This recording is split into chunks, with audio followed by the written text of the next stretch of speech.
कहवा के मोटिया मैया लिपेली मंदिरवा हो, कहाँ के पनिया ना मैया कर आसनवा हो, कहाँ के पनिया ना मैया कर आसनवा हो, कहाँ के पनिया ना गंगा जी के मोटिया मैया लिपेली मंदिरवा हो, जमुना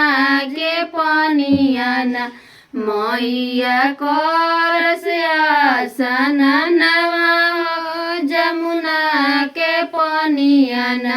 मैया कर आसनवा हो, जमुना के पनिया ना कथी के तेलवा मैया सिर में लगवली हो, कथी के कहिना मैया झारस लामी के सिया हो, कथी के कहिना मैया झारस लामी के सिया हो, कथी के कहिना नारियल के तेलवा मैया सिर में लगवली हो,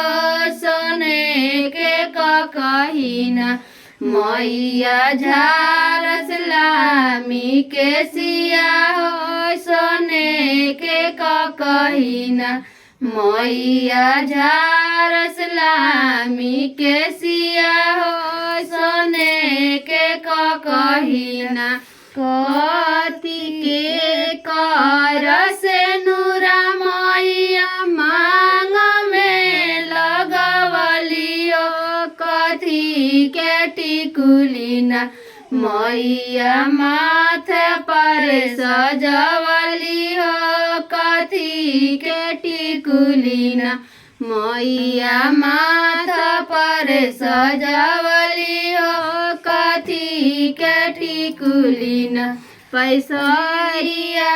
के सेनुरा मैया मांग में लगवली हो, सोने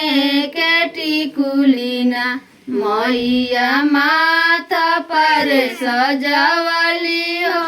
सोने के टिकुलिना मैया माथा पर लगवली हो, सोने के टिकुलिना कहवा के मोटिया मैया लिपेली मंदिरवा हो, कहाँ के पनिया ना मैया कर आसनवा हो, कहाँ के पनिया ना मैया कर आसनवा हो, कहाँ के पनिया ना।